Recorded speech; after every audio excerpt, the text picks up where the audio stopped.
எல்லாருக்கும் வணக்கம். இன்னைக்கு வந்து நம்ம கொத்தமல்லி புதினா துவையல் எப்படி செய்யறதுன்னு பார்க்க போறோம். ஒரு 5 வரமிளகாய் எடுத்திருக்கேன். அப்புறம் கொஞ்சம் 1 ஸ்பூன் தனியா, 1/2 ஸ்பூன் சீரகம். உங்களுக்கு காரம் அதிகமா வேணும்னா இன்னும் 2-3 வரமிளகாவை சேர்த்துக்கலாம். அதுக்கப்புறம் நான் வந்து கொத்தமல்லி புதினாவை வந்து ஒரு அரை கட்டு எடுத்திருக்கேன். அதை கழுவி அரிஞ்சு வச்சிருக்கேன்.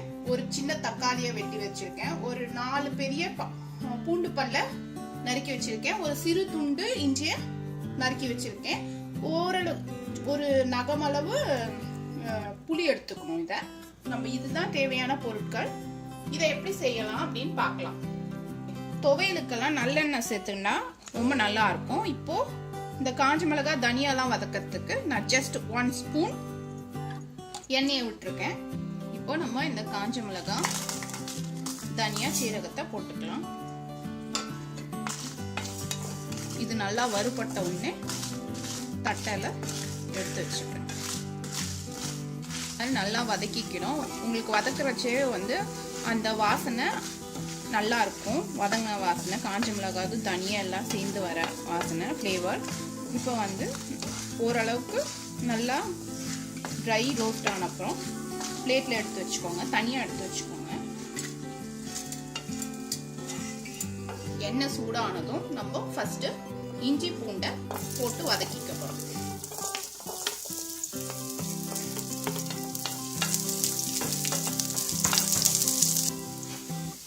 இஞ்சி பூண்டு கொஞ்சம் வதங்கின உடனே இந்த தக்காளியை சேர்த்துக்க போறோம்.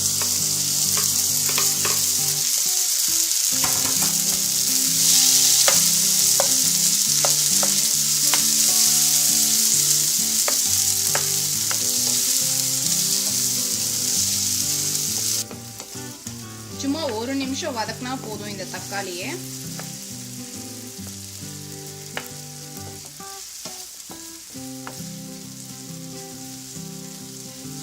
பாருங்க, இந்த தக்காளியோட தோல் உங்களுக்கு மாறி இருக்கு பாருங்க. இந்த கன்சிஸ்டன்சி இருந்தா போதும். ரொம்ப வதங்கணும்னு அவசியம் இல்லை. அதுல இருக்க ஜூஸ் வெளியே வர ஆரம்பிக்குது. இந்த அளவுக்கு வதங்கினா போதும். இப்போ வந்து நம்ம நறுக்கி வச்சிருக்க கொத்தமல்லி புதினாவை சேர்த்து வதக்க போறோம். கடைசியா தான் நம்ம புளியை சேர்த்து வதக்க போறோம். புளியை தண்ணியில ஊற வச்சிருந்தீங்கன்னா டைரக்டா மிக்சியில அரைக்க வச்சு சேர்த்துக்கலாம். நான் ஏன்னா சூடுல போட்டா கொஞ்சம் சாஃப்ட் ஆகும்ன்றதுனால நான் வதக்கிற தேவையை சேர்த்துக்க போறேன்.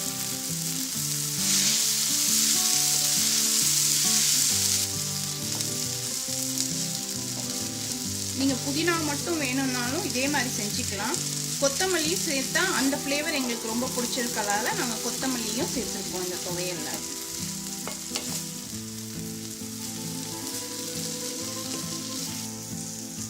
பாருங்க, இப்போ முன்ன போட்டதுக்கும் இப்போக்கும் நல்லா இலையெல்லாம் நல்லா சுருங்கி வந்திருக்கு.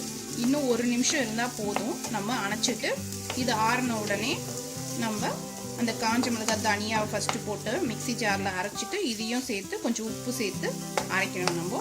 சரி, இப்போ வந்து இலையெல்லாம் கொஞ்சம் வதங்கிடுச்சு. இப்போ வந்து நான் கடைசியா இந்த புளியை சேர்த்துக்க போறேன்.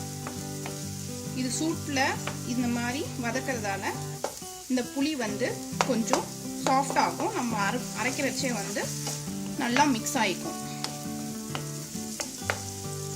இந்த துவையலை இட்லிக்கு ரொம்ப நல்லா இருக்கும். இட்லி தோசைக்கு நீங்க செஞ்சு பார்த்து சாப்பிட்டு பாருங்க, எப்படி இருக்குன்னு பாருங்க. ரொம்ப அருமையா இருக்கும். குழந்தைங்களுக்கு கூட ரொம்ப பிடிக்கும். இந்த தக்காளி எல்லாம் சேர்த்துருக்கோம். அவ்வளோ தூரம் ரொம்ப காரம் இருக்காது. நீங்க அதிகமா சேர்த்துக்கலன்னா அவ்வளோதாங்க. இப்போ அடுப்பை அணைச்சிடலாம். இது நல்லா ஆற விடணும்.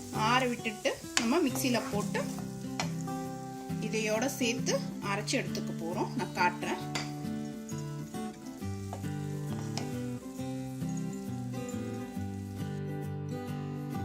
இப்போ நம்ம வறுத்து வச்சிருக்க இந்த ட்ரை இன்கிரீடியன்ஸை மிக்சியில போட்டு ஃபர்ஸ்ட் தனியா அரைச்சிக்க போறோம்.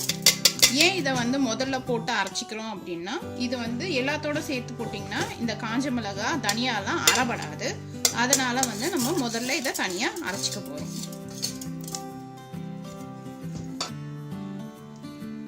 நம்ம வறுத்து வச்சிருக்கேன், வதக்கி வச்சிருக்கேன் இந்த கொத்தமல்லி, புதினா, தக்காளி, பூண்டு, இஞ்சி இதை வந்து போட போறோம்.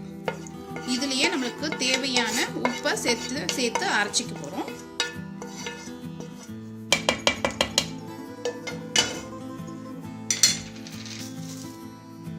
உப்பு சேர்த்துக்கிறேன். தண்ணி எல்லாம் விட வேணாம். இந்த மாதிரி அரைச்சி எடுத்து வச்சுக்கோங்க. இப்ப நம்ம வதக்க போறோம். எண்ணெயை விட்டு கொஞ்சம் அதிகமாவே விட்டுக்கோங்க எண்ணெயை.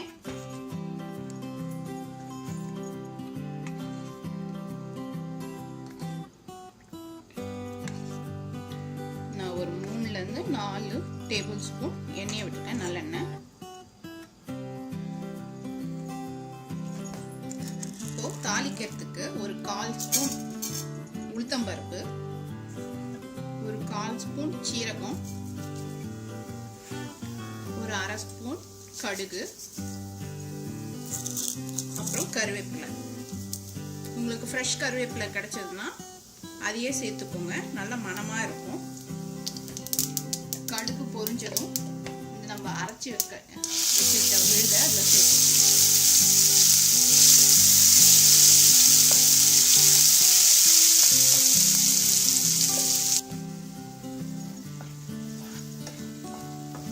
இந்த துவையலை 4-5 நாள் வச்சு கூட சாப்பிடலாம்.